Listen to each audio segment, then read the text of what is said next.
Hello everyone Giles mentor ਦੇ official YouTube channel ਤੇ ਤੁਹਾਡਾ ਸਵਾਗਤ ਹੈ। ਪੰਜਾਬ ਪਟਵਾਰੀ ਐਗਜ਼ਾਮੀਨੇਸ਼ਨ ਨੇ ਤੁਹਾਨੂੰ ਅਕਾਊਂਟਸ ਦਾ ਲੈਕਚਰ ਅੱਜ ਅਸੀਂ 45 ਦੇਖਣ ਲੱਗੇ ਹਾਂ। ਅੱਜ ਅਸੀਂ MCQs ਦੀ ਪ੍ਰੈਕਟਿਸ ਕਰਾਂਗੇ। ਜੋ ਅਸੀਂ ਪਿਛਲਾ ਟੌਪਿਕ ਕੀਤਾ ਹੈ ਲੇਬਰ ਟਰਨਓਵਰ ਰੇਸ਼ੋ, ਉਸ ਦੇ ਉੱਪਰ ਕੁਝ ਪ੍ਰੈਕਟਿਸ ਕਰਾਂਗੇ ਆਪਾਂ, ਤੇ ਕੁਝ ਜਿਹੜੇ ਪਿਛਲੇ ਟੌਪਿਕਸ ਕੀਤੇ ਆ ਉਸ ਦੀ ਪ੍ਰੈਕਟਿਸ ਕਰਾਂਗੇ। ਮਿਕਸ ਕੁਐਸਚਨ ਹੋਣਗੇ ਤਾਂ ਹਰੇਕ ਬੱਚਾ ਪਾਰਟਿਸਿਪੇਟ ਕਰੇ। ਠੀਕ ਹੈ ਫਰੈਂਡਸ, ਤੇ ਮੇਰੇ ਆਨਸਰ ਦੇਣ ਤੋਂ ਪਹਿਲਾਂ ਹੀ ਤੁਸੀਂ ਆਪਣਾ ਆਨਸਰ ਇੱਕ ਵਾਰੀ ਚੈੱਕ ਕਰਿਓ ਮੇਰੇ ਨਾਲ ਕਿ ਤੁਹਾਡਾ ਆਨਸਰ ਮੇਰੇ ਨਾਲ ਸੇਮ ਹੈ ਜਾਂ ਨਹੀਂ ਹੈ। ਠੀਕ ਹੈ, ਇਹਦੇ ਨਾਲ ਤੁਹਾਨੂੰ ਬਹੁਤ ਬੈਨੀਫਿਟ ਹੋਏਗਾ। ਠੀਕ ਹੈ, ਤੁਹਾਡੇ ਕੁਐਸਚਨ ਪੱਕੇ ਹੋ ਜਾਣਗੇ। ਸੋ ਲੈਕਚਰ ਸਟਾਰਟ ਕਰਨ ਤੋਂ ਪਹਿਲਾਂ ਪੰਜਾਬ ਪਟਵਾਰੀ ਐਗਜ਼ਾਮੀਨੇਸ਼ਨ ਲਈ ਤੁਹਾਨੂੰ ਮੌਕ ਟੈਸਟ ਪ੍ਰੋਵਾਈਡ ਕੀਤੇ ਜਾ ਰਹੇ ਨੇ, ਸੈਕਸ਼ਨ ਟੈਸਟ ਪ੍ਰੋਵਾਈਡ ਕੀਤੇ ਜਾ ਰਹੇ ਨੇ, ਈ ਬੁੱਕਸ ਪ੍ਰੋਵਾਈਡ ਕੀਤੀਆਂ ਜਾ ਰਹੀਆਂ ਨੇ। ਜਿਹੜੇ ਬੱਚੇ ਖਰੀਦਣਾ ਚਾਹੁੰਦੇ ਹਨ ਉਹ www.gilsmentor.test.com ਤੋਂ ਜਾ ਕੇ ਖਰੀਦ ਸਕਦੇ ਹਨ ਅਤੇ ਆਪਣੀ ਤਿਆਰੀ ਨੂੰ ਹੋਰ ਪੱਕਾ ਕਰ ਸਕਦੇ ਹਨ। ਠੀਕ ਹੈ ਫਰੈਂਡਸ, ਪਹਿਲਾ ਕੁਐਸਚਨ ਦੇਖਦੇ ਹਾਂ। ਆਪਾਂ ਨੂੰ ਕੁਝ ਡਾਟਾ ਅਵੇਲੇਬਲ ਹੈ। Consider the following data pertaining to the production of the company for a particular month. ਠੀਕ ਹੈ, ਓਪਨਿੰਗ ਸਟਾਕ ਦਿੱਤਾ ਹੈ 11,570, क्लोजिंग स्टॉक देता है 10,380, परचेसिस देते हैं 28,450, टोटल मैन्युफैक्चरिंग कॉस्ट देती है 3,39,165, फैक्ट्री ओवरहेड देते हैं किन्ने अपने 45% ऑफ डायरैक्ट लेबर कोस्ट। ठीक है फ्रेंड्स, तो ਆਪਾਂ ਨੂੰ फैक्ट्री ओवरहेड ਪੁੱਛੇ ਨੇ ਜਿਹੜਾ 45% ਹੈ डायरैक्ट लेबर कोस्ट ਦਾ ਉਹ ਕੀ ਹੋਏਗਾ। फैक्ट्री ओवरहेड ਪੁੱਛੇ ਨੇ ਆਪਾਂ ਨੂੰ ਤਾਂ ਕਿੰਨੇ ਹੋਣਗੇ। ਠੀਕ ਹੈ ਫਰੈਂड्स, ਆਪਾਂ ਨੇ ਉਹ ਦੱਸਣੇ ਨੇ। ठीक है, ऑप्शन अवेलेबल ने 65025, B option 954287, C option 95020, D option 152624। दसो ਕਿਹੜਾ ऑप्शन ठीक होएगा इस चों।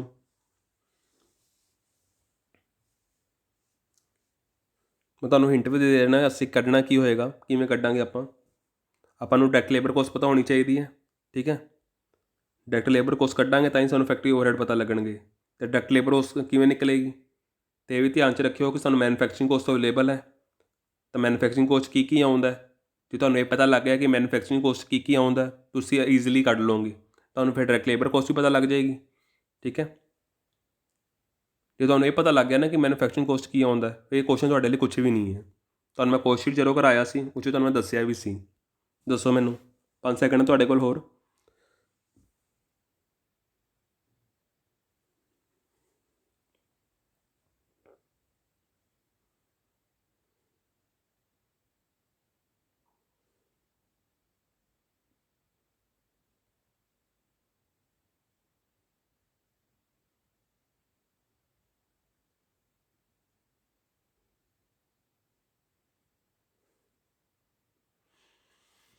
ਇਹਦਾ ਆਨਸਰ ਆਏਗਾ ਏ ਆਪਸ਼ਨ। ਕਿਵੇਂ ਆਏਗਾ ਆਪਾਂ ਦੇਖ ਲੈਂਦੇ ਹਾਂ। ਮੈਨੇ ਐਕਸਪਲੇਨ ਕੀਤਾ ਇਸ ਵਿੱਚ। ਰੋ ਮਟੀਰੀਅਲ ਸਭ ਤੋਂ ਪਹਿਲੇ ਆਪਾਂ ਨੂੰ ਰੋ ਮਟੀਰੀਅਲ ਯੂਜ਼ ਕਰਨੇ ਪੈਣੇ ਆ। ਮੇਰੇ opening plus purchases minus closing stock ਇਵੇਂ ਨਿਕਲਦਾ ਨਾ। ਜੇ ਤੁਹਾਨੂੰ ਮੇਰਾ ਕੋਸਟ ਸ਼ੀਟ ਵਾਲਾ ਲੈਕਚਰ ਦੇਖਿਆ ਹੋਵੇ, ਉਸ 'ਚ ਮੈਂ ਤੁਹਾਨੂੰ ਸਮਝਾਇਆ ਸੀ ਕਿ ਰੋ ਮਟੀਰੀਅਲ ਯੂਜ਼ਡ ਕਿਵੇਂ ਨਿਕਲਦਾ। Opening plus purchases minus closing stock. ਸਾਡੇ ਕੋਲ ਜੋ ਓਪਨਿੰਗ ਅਵੇਲੇਬਲ ਹੈ 11,570, ਪਰਚੇਸਿਸ ਅਵੇਲੇਬਲ ਨੇ 1,28,450 ਅਤੇ ਕਲੋਜ਼ਿੰਗ ਅਵੇਲੇਬਲ ਹੈ 10,380। ਜਦੋਂ ਆਪਾਂ ਇਹਨੂੰ ਕੈਲਕੂਲੇਟ ਕਰਾਂਗੇ ਤਾਂ ਇੰਨੀ ਅਮਾਊਂਟ ਆਪਣੀ ਆ ਜਾਏਗੀ 129,640। ਹੁਣ ਜੇ ਤੁਹਾਨੂੰ ਮੈਂ ਦੱਸਿਆ ਸੀ ਕਿ ਜੇ ਤੁਹਾਨੂੰ ਮੈਨੂਫੈਕਚਰਿੰਗ ਕੋਸਟ ਅਵੇਲੇਬਲ ਹੈ, ਠੀਕ ਹੈ 3,39,165, ਠੀਕ ਹੈ ਇਹ ਅਵੇਲੇਬਲ ਹੈ। ਜੇ ਤੁਹਾਨੂੰ ਇਸ 'ਚ ਤੁਹਾਨੂੰ ਪਤਾ ਲੱਗ ਗਿਆ 'ਚ ਕੀ ਆਉਂਦਾ, 'ਚ ਕੀ ਆਉਂਦਾ। ਪ੍ਰਾਈਮ ਕੋਸਟ ਆਉਂਦੀ ਹੈ ਮੇਰੀ, ਠੀਕ ਹੈ, ਪਲੱਸ ਫੈਕਟਰੀ ਓਵਰਹੈਡ ਆਉਂਦੇ ਨੇ। ਫੈਕਟਰੀ ਓਵਰਹੈਡ ਆਉਂਦੇ ਨਹੀਂ ਆਉਂਦੇ ਆ ਨਾ, ਬਸ ਇਹ ਦੋਨੋਂ ਐਡ ਹੋਣਗੇ। ਠੀਕ ਹੈ, ਪ੍ਰਾਈਮ ਕੋਸਟ ਕੀ ਹੁੰਦੀ ਹੈ ਮੇਰੀ, ਡਾਇਰੈਕਟ ਮਟੀਰੀਅਲ ਅਤੇ ਡਾਇਰੈਕਟ ਲੇਬਰ। ਠੀਕ ਹੈ, ਇਹ ਮੇਰੀ ਐਡ ਹੋਏਗੀ। ਠੀਕ ਹੈ, ਤਾਂ ਡਾਇਰੈਕਟ ਮਟੀਰੀਅਲ ਤਾਂ ਮੈਂ ਕੱਢ ਚੁੱਕਾ, raw material consumed, direct labour ਕੱਢਣੀ ਹੈ ਮੈਨੇ। ਠੀਕ ਹੈ, ਅਤੇ ਮੇਰੇ ਕੋਲ ਟੋਟਲ ਮੈਨੂਫੈਕਚਰਿੰਗ ਕੋਸਟ ਅਵੇਲੇਬਲ ਹੈ। ਜੇ ਇਹ ਅਵੇਲੇਬਲ ਹੈ ਇਸ ਦੇ ਅੰਡਰ ਹੀ ਮੇਰੀ ਡਾਇਰੈਕਟ ਲੇਬਰ ਕੋਸਟ ਹੋਏਗੀ ਨਾ ਇਹਦੇ ਵਿੱਚ ਹੀ, ਤਾਂ ਆਪਾਂ ਉਵੇਂ ਕੱਢਾਂਗੇ। ਮੈਨੂਫੈਕਚਰਿੰਗ ਕੋਸਟ ਰੱਖ ਲਾਂਗੇ ਉਹਦੇ ਸਾਹਮਣੇ, raw material plus use plus direct labour plus factory overhead, ਇਹ ਦੋਨੋਂ ਕੀ ਹੈ ਮੇਰੀ ਪ੍ਰਾਈਮ ਕੋਸਟ। ਜੋ ਅਵੇਲੇਬਲ ਹੈ ਉਹੀ ਮੇਰੀ ਪ੍ਰਾਈਮ ਕੋਸਟ ਹੋ ਜਾਂਦੀ ਹੈ। ਠੀਕ ਹੈ, ਤਾਂ ਮੈਨੂਫੈਕਚਰਿੰਗ ਕੋਸਟ ਦੇ ਥੱਲੇ ਰੱਖ ਦਾਂਗੇ 3,39,165, ਤਾਂ ਉਹਦੇ ਸਾਹਮਣੇ ਜੋ ਰੋ ਮਟੀਰੀਅਲ ਮੈंने ਕੱਢਿਆ ਉਹ ਰੱਖ ਲਾਂਗੇ। ਬਾਕੀ ਸੇਮ ਟੂ ਸੇਮ ਜਿਵੇਂ ਡਾਇਰੈਕਟ ਲੇਬਰ ਕਿਉਂਕਿ ਸਾਨੂੰ ਪਤਾ ਨਹੀਂ ਸੀ। ਠੀਕ ਹੈ ਨਾ, ਪਤਾ ਨਹੀਂ ਫੈਕਟਰੀ ਓਵਰਹੈਡ 45% ਹੈ ਡਾਇਰੈਕਟ ਲੇਬਰ ਦੀ। ਜੇ ਡਾਇਰੈਕਟ ਲੇਬਰ ਨਿਕਲੇਗੀ ਤਾਂ 45% ਆਪਾਂ ਕੱਢਾਂਗੇ ਨਾ ਫੈਕਟਰੀ ਓਵਰਹੈਡ ਲਈ। ਠੀਕ ਹੈ, ਤਾਂ ਆਪਾਂ ਨੇ ਡਾਇਰੈਕਟ ਲੇਬਰ ਵਾਲਾ ਅਮਾਊਂਟ ਉਰੇ ਟ੍ਰਾਂਸਫਰ ਕਰ ਦਾਂਗੇ। ਠੀਕ ਹੈ, ਕਿਉਂਕਿ ਆਪਣੇ ਡਾਇਰੈਕਟ ਲੇਬਰ ਪਤਾ ਕਰਨੀ ਹੈ, ਤਾਂ 3,39,000 ਚੋਂ 129,640 ਮਾਈਨਸ ਕਰ ਦਾਂਗੇ। ਜਦੋਂ ਆਪਾਂ ਇਹ 'ਚੋਂ ਇਹ ਮਾਈਨਸ ਕਰਾਂਗੇ ਇੰਨੀ ਅਮਾਊਂਟ ਆ ਜਾਏਗੀ। ਇਹ ਅਮਾਊਂਟ ਕਿੰਨੀ ਹੈ 145% ਹੈ। ਠੀਕ ਹੈ, ਆਪਾਂ ਨੇ ਡਾਇਰੈਕਟ ਲੇਬਰ ਕੱਢਣੀ, ਆਪਾਂ ਕਿਵੇਂ ਕੱਢਾਂਗੇ ਦੱਸੋ। 2,09,525 ਨੂੰ 100 ਡਿਵਾਈਡ 100% ਕੱਢਾਂਗੇ ਨਾ 145% इवें कड्डांगे आपां 100/145, ठीक है 145%। तो जे आपां इवें कड्डांगे तो साडी डायरैक्ट लेबर आ जाएगी 144,500, ठीक है ना। किवें कड्डांगे आपां, जिन्नी अमाउंट अवेलेबल है, ठीक है, इन्नी अमाउंट अवेलेबल है ना, तो आपां इनू किवें करांगे आपां दसो। 100% कड्ढना आपां ने, जिन्ना परसेंट अवेलेबल है वो थल्ले रख लांगे, जिन्ना कड्ढना उपर रख लांगे 100/145%, ठीक है। तो इन्नी अमाउंट निकल आएगी, तो मेरी डायरैक्ट लेबर आ गई, मैनू डायरैक्ट लेबर पता लग गई, ठीक है। तो आपां हुण फैक्ट्री ओवरहेड कढ़ लांगे 45% ऑफ 144,500, तो मेरी ये अमाउंट आ जाएगी, ठीक है फ्रेंड्स। कुछ औखा हैगा सी इस विच, आसान ही सी ना। ਆਪਾਂ ਨੂੰ ਸਿਰਫ ਇਹ ਪਤਾ ਕਰਨਾ ਸੀ, ਇਹ ਪਤਾ ਹੋਣਾ ਜ਼ਰੂਰੀ ਸੀ ਕਿ ਮੈਨੂਫੈਕਚਰਿੰਗ ਕੋਸਟ ਵਿੱਚ ਕੀ ਆਉਂਦਾ। ਜੇ ਤੁਹਾਨੂੰ ਇਹ ਪਤਾ ਲੱਗ ਗਿਆ ਤਾਂ ਤੁਸੀਂ ਈਜ਼ੀਲੀ ਕੱਢ ਲਓਗੇ। ਤੁਸੀਂ ਇਹੀ ਫਾਰਮੂਲਾ ਲਗਾਓਗੇ, ਫਾਰਮੂਲਾ ਮਤਲਬ ਕਿ ਤੁਸੀਂ ਇਹੀ ਕਨਸੈਪਟ ਵਰਤੋਗੇ। ਤਾਂ ਮੈਨੂਫੈਕਚਰਿੰਗ ਕੋਸਟ 'ਚ ਰਾ ਮਟੀਰੀਅਲ ਕੰਜ਼ਿਊਮਡ, ਡਾਇਰੈਕਟ ਲੇਬਰ ਅਤੇ ਫੈਕਟਰੀ ਓਵਰਹੈਡ, ਠੀਕ ਹੈ। ਤਾਂ ਜਿੰਨੀ ਜੋ ਲੇਬਰ ਸੀ ਉਹ ਅਮਾਊਂਟ ਦੇ ਥੱਲੇ ਰੱਖ ਲਈ, ਬਾਕੀ ਉਵੇਂ ਹੀ ਰਹਿਣ ਦਿੱਤਾ, ਠੀਕ ਹੈ। ਇਸ 'ਚੋਂ ਇਹ ਮਾਈਨਸ ਕੀਤਾ ਤਾਂ ਮੇਰਾ 145% ਆ ਗਿਆ ਇੰਨਾ।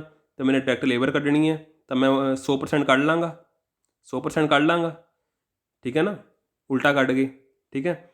ਤਾਂ ਕਿਵੇਂ ਕੱਢ ਕੇ, ਜੋ ਤੁਹਾਨੂੰ ਦੱਸਿਆ ਹੀ ਸੀ ਮੈਂ 2,09,525 ਨੂੰ ਕਿਹਦੇ ਨਾਲ ਕੱਢ ਕੇ ਦੱਸੋ, 100/145, ਠੀਕ ਹੈ। ਤਾਂ ਤੁਹਾਡੀ ਇਹ ਅਮਾਊਂਟ ਆ ਜਾਏਗੀ 144,500, ਠੀਕ ਹੈ। ਤਾਂ ਅਮਾਊਂਟ ਆਫ ਫੈਕਟਰੀ ਓਵਰਹੈਡ ਹੁਣ ਕੱਢ ਸਕਦੇ ਹਾਂ ਆਪਾਂ 45%, ਤਾਂ ਉਹਦੀ ਅਮਾਊਂਟ ਇਹ ਨਿਕਲ ਆਊਗੀ, ਠੀਕ ਹੈ ਫਰੈਂਡਸ। ਨੈਕਸਟ ਕੁਐਸਚਨ ਹੈ, if the minimum stock level and the average stock level of raw material are the 4,000 and 9,000, ठीक है। ਹੁਣ ਇਹ ਉਹ ਇਕਨੋਮਿਕ ਆਰਡਰ ਕੁਆਂਟਿਟੀ ਦੇ ਅੰਡਰ ਜਿਹੜੇ ਤੁਹਾਨੂੰ ਮੈਂ ਕਨਸੈਪਟ ਕਰਾਏ ਸੀ, ਇਹ ਉਸਦਾ ਹੀ ਕੁਐਸਚਨ ਹੈ। ਤਾਂ ਆਪਾਂ ਨੂੰ ਰੀਆਰਡਰ ਕੁਆਂਟਿਟੀ ਦੱਸਣੀ ਹੈ ਕਿੰਨੀ ਹੈ। ਤੁਹਾਨੂੰ ਮੀਨੀਮਮ ਸਟਾਕ ਲੈਵਲ ਪਤਾ ਹੈ ਅਤੇ ਐਵਰੇਜ ਸਟਾਕ ਲੈਵਲ ਪਤਾ ਹੈ, ਤਾਂ ਮੈਨੂੰ ਦੱਸੋ ਇਹ 'ਚੋਂ ਤੁਹਾਡੀ ਮੀਨੀਮਮ ਸਟਾਕ ਲੈਵਲ ਜੇ ਤੁਹਾਨੂੰ ਪਤਾ ਹੈ ਅਤੇ ਤੁਹਾਨੂੰ ਐਵਰੇਜ ਸਟਾਕ ਲੈਵਲ ਪਤਾ ਹੈ, ਤਾਂ ਤੁਹਾਡੀ ਰੀਆਰਡਰ ਕੁਆਂਟਿਟੀ ਕਿਵੇਂ ਨਿਕਲੇਗੀ ਦੱਸੋ ਮੈਨੂੰ। 8,000 ਯੂਨਿਟਸ ਆਉਣਗੇ, 11,000 ਯੂਨਿਟਸ ਆਉਣਗੇ, 10,000 ਯੂਨਿਟਸ ਆਉਣਗੇ, 9,000 ਯੂਨਿਟਸ ਆਉਣਗੇ, ਕਿਵੇਂ ਆਏਗਾ।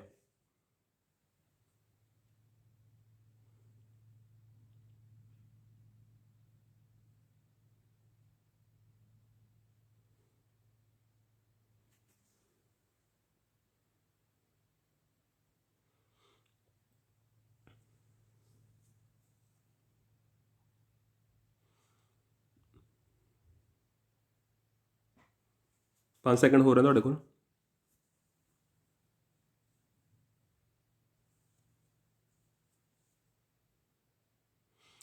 ਰੀਆਰਡਰ ਕੁਆਂਟਿਟੀ ਕੱਢਣੀ ਹੈ।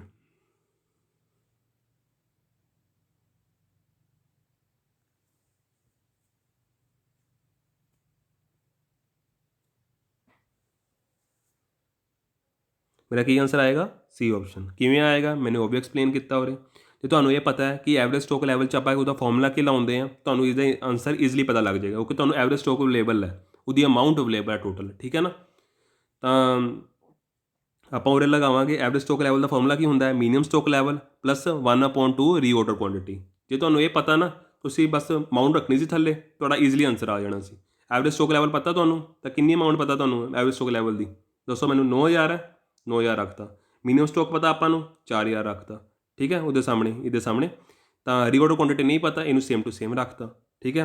ਤਾਂ ਆਪਾਂ ਜੋ ਰੀਆਰਡਰ ਕੁਆਂਟਿਟੀ ਕੱਢਣੀ ਹੋਏਗੀ ਤਾਂ ਇਹਨੂੰ ਉਰੇ ਲਿਆਵਾਂਗੇ ਸੇਮ ਟੂ ਸੇਮ, ਜਿਵੇਂ ਆਪਾਂ ਉੱਪਰ ਕੀਤਾ, ਅਤੇ 9 ਚੋਂ 4,000 ਮਾਈਨਸ ਕਰਾਂਗੇ ਤਾਂ ਕਿੰਨਾ ਆ ਜਾਏਗਾ ਆਪਣਾ 5,000 ਆ ਜਾਏਗਾ। ਤਾਂ 5,000 ਦਾ 1/2 ਕਰਾਂਗੇ ਆਪਾਂ, ਯਾਨੀ ਕਿ 0.5। ਤਾਂ ਮੇਰੀ ਕਿੰਨੀ ਯੂਨਿਟਸ ਆ ਜਾਣਗੀਆਂ, ਡਿਵਾਈਡ ਕਰਾਂਗੇ ਨਾ 0.5 ਨਾਲ, ਤਾਂ ਮੇਰੀ ਕਿੰਨੀ ਯੂਨਿਟਸ ਆ ਜਾਣਗੀਆਂ, 10,000 ਯੂਨਿਟਸ ਆ ਜਾਣਗੀਆਂ। ਤਾਂ ਇਹ ਮੇਰਾ ਆਨਸਰ ਆ ਜਾਏਗਾ, ਠੀਕ ਹੈ। तो कितना आंसर आ जाएगा मेरा 10,000, ठीक है फ्रेंड्स। ये मेरी की आ जाएगी रीऑर्डर क्वांटिटी। अगला क्वेश्चन है, conversion cost is equal to the total of, दसो मैनू material cost plus direct wages, material cost plus indirect wages, direct wages plus factory overhead, material cost plus factory overhead.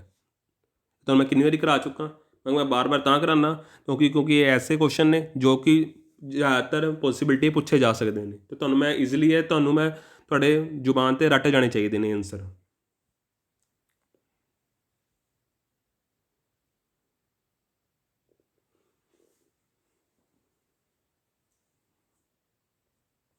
इसका answer आएगा C option, direct wages plus factory overhead.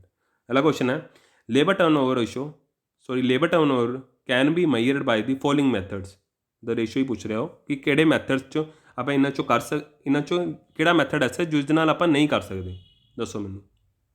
Labour turnover ratio ਨਹੀਂ ਕੱਢ ਸਕਦੇ ਇਹਨਾਂ following method ਵਿੱਚੋਂ ਦੱਸੋ। Attrition method, separation method, replacement method, flux method. ਇਹ 'ਚੋਂ ਕਿਹੜਾ ਮੈਥਡ ਐਸਾ ਹੈ ਜਿਸ ਦੇ ਨਾਲ ਆਪਾਂ ਲੇਬਰ ਟਰਨਓਵਰ ਰੇਸ਼ੋ ਨਹੀਂ ਕੱਢ ਸਕਦੇ। ਤੁਹਾਨੂੰ ਜੇ ਮੈਂ ਪਿਛਲੇ ਲੈਕਚਰ 'ਚ ਤੁਹਾਨੂੰ ਲੇਬਰ ਟਰਨਓਵਰ ਰੇਸ਼ੋ ਕਰਾਇਆ ਸੀ ਤੇ ਤੁਹਾਨੂੰ ਉਹ ਸਮਝ ਆਇਆ ਹੋਵੇ ਤਾਂ ਤੁਹਾਨੂੰ ਇਹ ਪਤਾ ਹੋਏਗਾ ਕਿ ਇਹ 'ਚੋਂ ਕਿਹੜਾ ਮੈਥਡ ਮੈਂ ਤਾਂ ਯੂਜ਼ ਕੀਤਾ ਹੀ ਨਹੀਂ ਸੀ ਉਸ ਵਿੱਚ।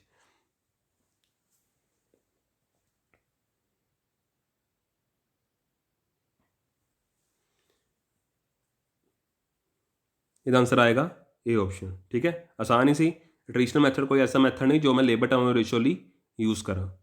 ਠੀਕ ਹੈ।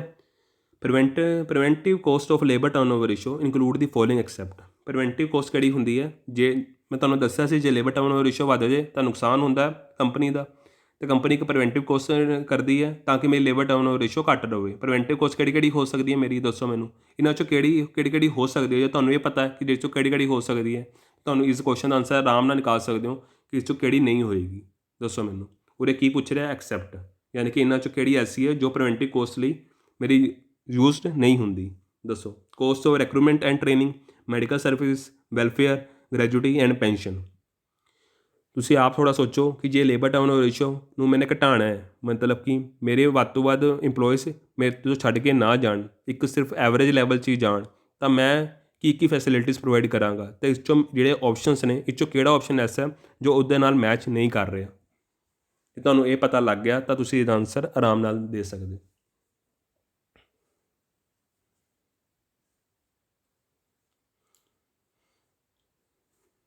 ਇਹਦਾ ਆਂਸਰ ਆਏਗਾ ਇਹ option. Cost of recruitment and training ਕੋਈ ਐਸੀ ਕੋਸਟ ਪ੍ਰੀਵੈਂਟਿਵ ਕੋਸਟ ਨਹੀਂ ਹੈ ਜੋ ਮੇਰੀ ਲੇਬਰ ਟਰਨਓਵਰ ਰੇਸ਼ੋ ਨੂੰ ਮੈਂ ਘਟਾ ਸਕਾਂ। ਠੀਕ ਹੈ। ਮੈਡੀਕਲ ਸਰਵਿਸਿਜ਼ ਨੇ, ਫੈਸਿਲਿਟੀਜ਼ ਪ੍ਰੋਵਾਈਡ ਕਰਾਂ ਉਹਨਾਂ ਨੂੰ, ਵੈਲਫੇਅਰ ਵਾਸਤੇ ਕਰਾਂ, ਗ੍ਰੈਜੂਟੀ ਐਂਡ ਪੈਨਸ਼ਨ ਅੱਛੀ ਕਰਾਂ, ਤਾਂ ਮੈਂ ਪ੍ਰੀਵੈਂਟਿਵ ਕੋਸਟ ਰੱਖ ਕੇ ਮੈਂ ਆਪਣੀ ਲੇਬਰ ਟਰਨਓਵਰ ਰੇਸ਼ੋ ਨੂੰ ਘਟਾ ਸਕਦਾ।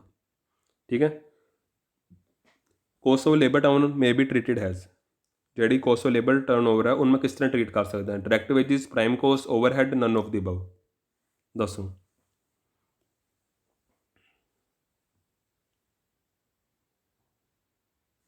ਇਹਦਾ ਆਂਸਰ ਆਏਗਾ ਸੀ ਆਪਸ਼ਨ, ਓਵਰਹੈਡ। ਠੀਕ ਹੈ ਫਰੈਂਡਸ। ਅਗਲਾ ਕੁਐਸਚਨ ਹੈ labour cost control embraces the following activities except. ਕਿਹੜੀ ਐਕਟੀਵਿਟੀਜ਼ ਹੈ ਜੋ ਹੈ ਜਿਹੜੀ ਲੇਬਰ ਕੋਸਟ ਦੀਆਂ ਮਗਰ ਇੱਕ ਨਹੀਂ ਹੈ? ਦੱਸੋ ਮੈਨੂੰ। Recruitment and promotion, formulation of wage policy and payment and accounting for wages, cost ਨੂੰ ਕੰਟਰੋਲ ਕਰਨ ਲਈ, ਲੇਬਰ ਕੋਸਟ ਕੰਟਰੋਲ ਕਰਨ ਲਈ, allocation of cost, preparation of financial statement. ਇਹ 'ਚੋਂ ਐਸੀ ਮਤਲਬ ਐਕਟੀਵਿਟੀ ਹੈ ਜੋ ਮੇਰਾ ਕਿਸ ਦਾ ਪਾਰਟ ਨਹੀਂ ਹੈ? ਲੇਬਰ ਕੋਸਟ ਕੰਟਰੋਲ ਦੀ ਐਕਟੀਵਿਟੀ ਦਾ ਪਾਰਟਸ ਨਹੀਂ ਹੈ। A B C D ਕਿਹੜਾ ਆਪਸ਼ਨ ਠੀਕ ਹੋਏਗਾ ਇਸ 'ਚੋਂ?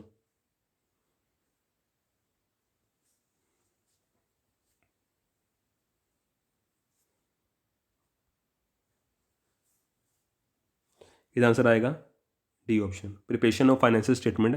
ਇਹ ਮੇਰਾ ਕੋਈ ਪਾਰਟ ਨਹੀਂ ਹੈ ਲੇਬਰ ਕੋਸਟ ਕੰਟਰੋਲ ਦੀ ਐਕਟੀਵਿਟੀ ਨੂੰ ਦੇਖਣ ਦਾ, ਜਾਂ ਜੇ ਮੈਂ ਕੋਸਟ ਨੂੰ ਕੰਟਰੋਲ ਕਰਨਾ ਉਹਦੇ ਲਈ ਮੇਰਾ ਜਿਹੜੀ ਫਾਈਨੈਂਸ਼ੀਅਲ ਸਟੇਟਮੈਂਟ ਹੈ ਕੋਈ ਉਸ ਨਾਲ ਕੋਈ ਮੈਚ ਨਹੀਂ ਕਰਦੀ। ਠੀਕ ਹੈ ਫਰੈਂਡਸ। ਅਗਲਾ ਕੁਐਸਚਨ ਹੈ cost of production is equal to. Cost production ਕੀ ਹੁੰਦੀ ਹੈ? ਤੁਹਾਨੂੰ ਮੈਂ ਕੋਸਟ ਸ਼ੀਟ ਕਰਾਇਆ ਸੀ, ਤੁਹਾਨੂੰ ਉਰੇ ਪਤਾ ਹੋਏਗਾ। ਦੱਸੋ। Prime cost plus other manufacturing cost, production cost plus administration cost, prime cost plus manufacturing cost plus opening work in progress minus closing work in progress. D option none of the above. ਕਿਹੜਾ option ਠੀਕ ਹੋਏਗਾ ਇਸ 'ਚੋਂ?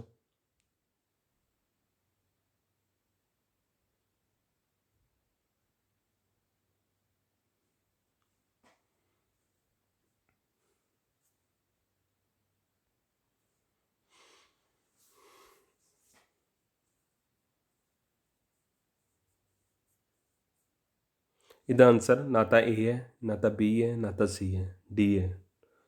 ਕੁਝ ਚੀਜ਼ਾਂ ਮੈਂ ਨਾਲ ਹੀ ਇਸ ਕੁਐਸਚਨ ਦੇ ਅੰਡਰ ਐਕਸਪਲੇਨ ਕਰ ਰਿਹਾ ਤਾਂ ਕਿ ਤੁਹਾਨੂੰ ਯਾਦ ਰਹੇ। ਠੀਕ ਹੈ। ਤਾਂ ਕੋਸਟ ਆਫ ਪ੍ਰੋਡਕਸ਼ਨ ਮੈਂ ਉਹ ਐਕਸਪਲੇਨ ਕਰਤਾ ਕਿ ਕੋਸਟ ਪ੍ਰੋਡਕਸ਼ਨ ਕੀ ਆਉਂਦਾ ਹੈ। ਪ੍ਰਾਈਮ ਕੋਸਟ ਆਉਂਦੀ ਹੈ, ਮੈਨੂਫੈਕਚਰਿੰਗ ਕੋਸਟ ਆਉਂਦੀ ਹੈ, ਓਪਨਿੰਗ ਵਰਕਿੰਗ ਪ੍ਰੋਗਰੈਸ ਆਉਂਦਾ ਹੈ, ਯਾਦ ਰੱਖਿਓ, plus minus closing working progress. Opening working progress plus ਹੁੰਦਾ ਹੈ, ਮਾਈਨਸ ਕੀ ਹੁੰਦਾ ਹੈ?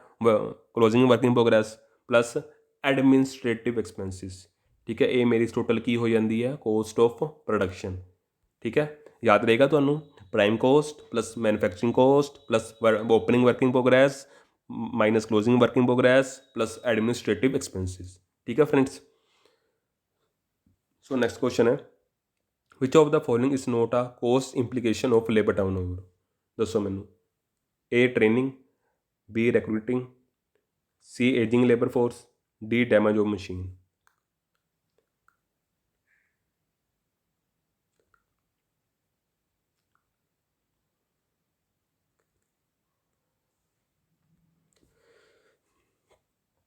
इसका आंसर आएगा सी ऑप्शन। ठीक है फ्रेंड्स, एजिंग लेबर फोर्स। ठीक है, एजिंग लेबर फोर्स। अगला क्वेश्चन है, under inflationary condition FIFO method will be lead to. जे कोई इन्फ्लेशनरी कंडीशन होवे तो फीफो मैथड की करता दसो। लोअर प्रॉफिट्स होंगे ने, हाईयर सेल्स होंगे ने, लोअर सेल्स होंगे ने, हाईयर प्रॉफिट्स होंगे ने, दसो। फीफो मैथड जे तुहानूं समझिया होवे तो तुसीं इहदा आंसर आराम नाल दे सकते हो। फीफो दी फुल फॉर्म की है? फस्ट इन फस्ट आउट मैथड। ਇਹਦਾ आंसर आ जाएगा हाईयर प्रॉफिट्स। ठीक है, हाईयर प्रॉफिट। जो मेरे को पहले माल पे आंदा मैं पहले यूज़ करदा। ठीक है, बाद च आया माल मैं बाद च यूज़ करदा। अगला क्वेश्चन है, which of the following is not included in functional classification of the overhead. विचों किहड़े मैं फंक्शनल क्लासीफिकेशन ऑफ ओवरहेड च नहीं इंक्लूड करदा? Repairing and maintenance, lubricating oil, consumable stores, chargeable expenses. विचों किहड़े एक्सपेंसिस हैं जो मैं क्लासीफिकेशन ओवरहेड विच इंक्लूड नहीं करदा फंक्शनल क्लासीफिकेशन ऑफ ओवरहेड विच? दसो। इसका आंसर आ जाएगा डी ऑप्शन, चार्जेबल एक्सपेंसिस। ठीक है फ्रेंड्स। अगला क्वेश्चन है, which of the following is not example of variable overheads. विचों किहड़ी एग्जाम्पल मेरी वेरीएबल ओवरहेड्स की नहीं है? दसो मैनू। ध्यान नाल ऑब्जर्व करो, तुहानूं इसका आंसर आराम नाल पता लग जाएगा। Commission to the salesman, salary of the salesman, power and fuel, depreciation of motor vehicle.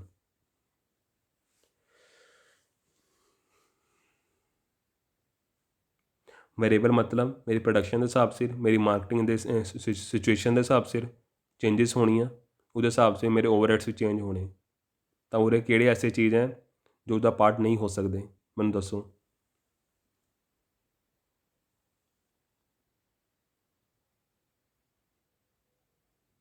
इसका आंसर आ जाएगा सैलरी ऑफ दी सेल्समैन। ठीक है, वो हमेशा फिक्स रहिंदी है। बाकी जी कमीशन है वो परफॉर्मेंस उपर डिपेंड करती है। पावरफुल भी अपनी प्रोडक्शन उपर है, डेप्रीशिएशन भी। ठीक है। अगला क्वेश्चन है, which of the following is not a production department. दसो। Power department, machining department, refining department, finishing department. Which किहड़ा डिपार्टमेंट प्रोडक्शन का पार्ट नहीं है? दसो।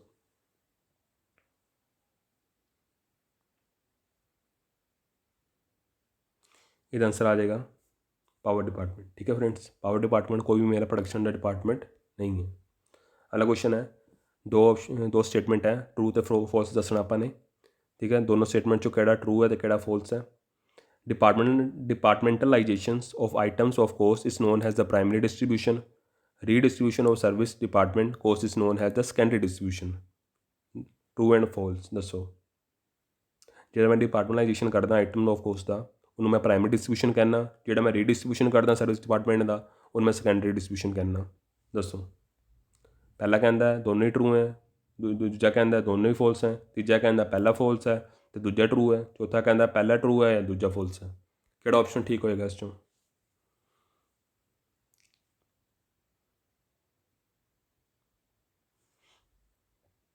इसका आंसर आ जाएगा ए ऑप्शन, दोनों ही ट्रू है। ठीक है, जो मैं डिपार्टमेंटलाइजेशन करना आइटम ऑफ कॉस्ट का, उन्होंने मैं प्राइमरी डिस्ट्रीब्यूशन करना। जो मैं रीडिस्ट्रीब्यूशन करना सर्विस डिपार्टमेंट का, उन्होंने मैं सेकेंडरी डिस्ट्रीब्यूशन करना। ठीक है फ्रेंड्स। अगला क्वेश्चन है, analyse of selling and distribution overhead is done by. जो मैं एनालाइज करदा सैलिंग एंड डिस्ट्रीब्यूशन का, वो कौन करता? मतलब किस द्वारा, मतलब कि किमें हुंदा वो? जिन्ना भी मैं सैलिंग एंड डिस्ट्रीब्यूशन ओवरहेड्स का एनालाइज करना किस तरह हुंदा वो? दसो मैनू। Nature of the expenses and functions नाल, एरियस प्रोडक्ट्स एंड सेल्समैन नाल, types of the customers and channel of distribution नाल, या ऑल ऑफ द अबव।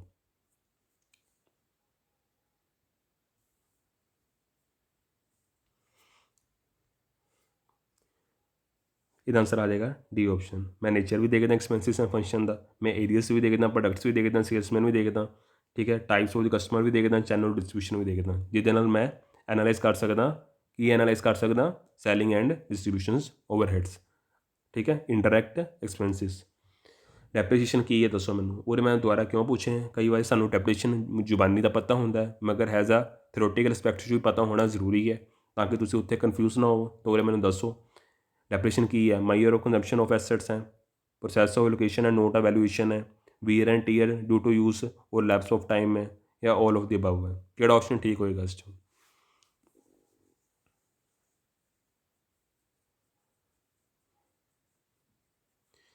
ਇਹਦਾ ਆਂਸਰ ਆ ਜਾਏਗਾ ਡੀ ਆਪਸ਼ਨ। ਠੀਕ ਹੈ, ਤਿੰਨੋਂ ਹੀ ਇਸਦੇ ਨੂੰ ਆਪਾਂ ਡੈਪਰੇਸ਼ਨ ਕਹਾਇਆ ਜਾਏਗਾ। ਠੀਕ ਹੈ, ਅਗਲਾ ਕੁਐਸਚਨ ਹੈ depreciation on plant and machineries ਦੱਸੋ। Not a cash cost so is ignored in the cost accounts, part of manufacturing overhead, part of prime cost, always calculated using the straight line method. ਜੇ ਮੈਂ ਡੈਪਰੇਸ਼ਨ ਲਾ ਰਿਹਾ plant machinery ਦੇ ਤਾਂ ਇਹਨਾਂ statement ਦੇ behalf 'ਤੇ ਕਿਹੜਾ ਠੀਕ ਰਹੇਗਾ ਸਟੇਟਮੈਂਟ, ਕਿਹੜਾ ਐਗਜ਼ੈਕਟ ਬੈਠਦਾ ਇਹਦੇ ਨਾਲ। ਜੇ ਤੁਹਾਨੂੰ ਪਤਾ ਹੋਵੇ ਪਲਾਂਟ ਮਸ਼ੀਨਰੀ ਆਪਾਂ ਫੈਕਟਰੀ 'ਚ ਯੂਜ਼ ਕਰਦੇ ਹਾਂ ਤਾਂ ਜਿਹੜੀ ਉਹ ਡੈਪਰੇਸ਼ਨ ਲੱਗੇਗੀ ਉਹ ਫੈਕਟਰੀ ਓਵਰਹੈਡ ਦੇ ਵਿੱਚ ਹੀ ਆਊਗੀ। ਤਾਂ ਫੈਕਟਰੀ ਓਵਰਹੈਡ ਕੀ ਹੋ ਗਏ ਮੇਰੇ? Manufacturing overhead. ਬੀ ਆ ਜਾਏਗਾ ਪਾਰਟ ਆਫ ਮੈਨੂਫੈਕਚਰਿੰਗ ਓਵਰਹੈਡ। ਅਗਲਾ ਕੁਐਸਚਨ ਹੈ objectives of research and development cost include ਦੱਸੋ। ਓਬਜੈਕਟਿਵ ਕਿਹੜੇ ਕਿਹੜੇ ਨੇ ਰਿਸਰਚ ਐਂਡ ਡਿਵੈਲਪਮੈਂਟ ਕੋਸਟ ਦੇ? A option maintaining present competitive position, B option improving enterprises competitive position, C option exploring in now market and products। ठीक है, now market या products, या D option all of the above ਦੱਸੋ। RD ਦਾ ਸਭ ਤੋਂ ਜ਼ਿਆਦਾ objective ਕੀ ਹੁੰਦੇ ਆ ਦੱਸੋ।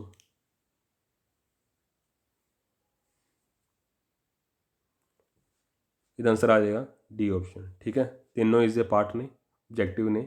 ਠੀਕ ਹੈ, ਅਗਲਾ ਕੁਐਸਚਨ ਹੈ which of the following is not included in advertisement expenses. ਵਿੱਚੋਂ ਕਿਹੜੀ ਚੀਜ਼ ਐਡਵਰਟਾਈਜ਼ਮੈਂਟ ਐਕਸਪੈਂਸਿਸ 'ਚ ਇੰਕਲੂਡ ਨਹੀਂ ਹੁੰਦੀ?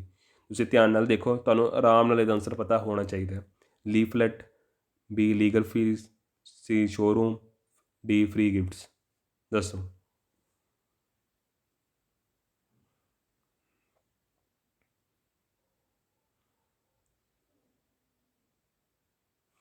ਇਹਦਾ ਆਂਸਰ ਆ ਜਾਏਗਾ ਲੀਗਲ ਫੀਸ। ਲੀਗਲ ਫੀਸ ਕੋਈ ਵੀ ਮੇਰਾ ਐਡਵਰਟਾਈਜ਼ਮੈਂਟ ਦਾ ਐਕਸਪੈਂਸ ਨਹੀਂ ਬੈਠਦਾ। ਠੀਕ ਹੈ, ਅਗਲਾ ਕੁਐਸਚਨ ਹੈ ਜਿਹੜਾ last question any activity for which a separate measurement of cost it desired is called ਦੱਸੋ। ਕੋਈ ਐਸੀ ਐਕਟੀਵਿਟੀ ਜਿਹਦੇ ਨਾਲ ਮੈਂ ਸੈਪਰੇਟ ਮੇਜਰਮੈਂਟ ਕਰਦਾ ਕੋਸਟ ਦਾ, ਇਸ ਡਿਜ਼ਾਇਰਡ ਇਸ ਕਾਲਡ ਕੀ ਹੁੰਦਾ ਹੈ ਦੱਸੋ। Cost unit, cost centre, cost subject, profit. Sir ਉਰੇ ਮਿਸਟੈਰਰ ਹੈ, ਤੁਸੀਂ ਇਹੀ ਦੱਸ ਦਿਓ, ਤਿੰਨ ਆਪਸ਼ਨਾਂ 'ਚੋਂ ਹੀ ਦੱਸ ਦਿਓ ਮੈਨੂੰ। ਕੋਸਟ ਯੂਨਿਟ ਆਏਗਾ, ਕੋਸਟ ਸੈਂਟਰ ਆਏਗਾ, ਕੋਸਟ ਸਬਜੈਕਟ ਆਏਗਾ ਦੱਸੋ।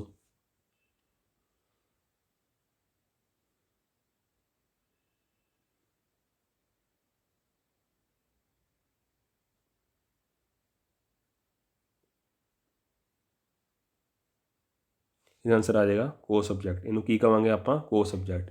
ਕੋਈ ਵੀ ਐਕਟੀਵਿਟੀ ਜੋ ਮੈਂ ਸੈਪਰੇਟ ਮੇਜਰਮੈਂਟ ਕਰ ਰਿਹਾ ਕੋਸਟ ਇਜ਼ ਡਿਜ਼ਾਇਰਡ ਤਾਂ ਇਸ ਕਾਲਡ ਕੀ ਆ ਜਾਂਦਾ? Cost object.